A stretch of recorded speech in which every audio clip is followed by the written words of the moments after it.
కంసుడి సైనికులు గోకులంలోని ప్రతి ఇంటినీ వెతికారు, కాని ఆ దైవబాలుడిని వారు గుర్తించలేకపోయారు. నిరాశతో వారు మధురకు తిరిగి వెళ్లారు. గోకులంలో తక్షణ ప్రమాదం తొలగిపోయినప్పటికీ కంసుడి భయం మాత్రం ప్రజల మనసులలో నిలిచిపోయింది. తన సైనికులు విఫలమయ్యారని తెలుసుకుని కంసుడు మరింత ఆగ్రహించాడు. ఈసారి అతను ఒక మాయావి అయిన పూతన అనే రాక్షసిని పిలిచాడు. ఆమె రూపం భయంకరమైనది, కాని ఆమె కోరుకున్న రూపాన్ని ధరించగలదు. కంసుడు పసికృష్ణుణ్ణి చంపమని ఆమెను ఆజ్ఞాపించాడు. వెంటనే పూతన ఒక అందమైన అప్సరస రూపంలోకి మారిపోయింది. ఆమె తన స్తనాలపై అత్యంత భయంకరమైన విషాన్ని పూసుకుని గోకులానికి బయలుదేరింది.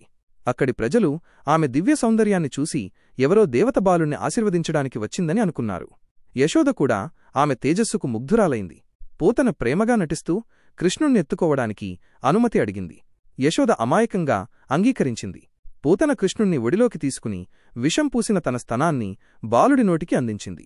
కాని తరువాత జరిగినది ఊహకందనిది.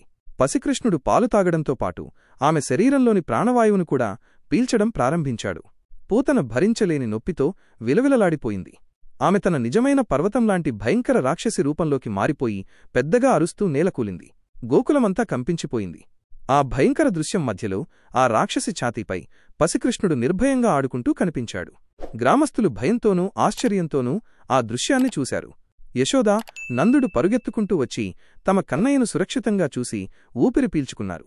ఆ తరువాత గ్రామస్థులు ఆమె దేహాన్ని దహనం చేసినప్పుడు ఆ చితిమంటల నుండి కమ్మని గంధపు సువాసన వ్యాపించింది. దుష్ట ఉద్దేశ్యంతో వచ్చినప్పటికీ శ్రీకృష్ణుడి స్పర్శచేత పూతనకు మోక్షం లభించిందని అందరూ గ్రహించారు. గోకులవాసులు తమ కన్నయ్య సామాన్యుడు కాదని, దైవాంశ సంభూతుడని మొదటిసారిగా స్పష్టంగా తెలుసుకున్నారు.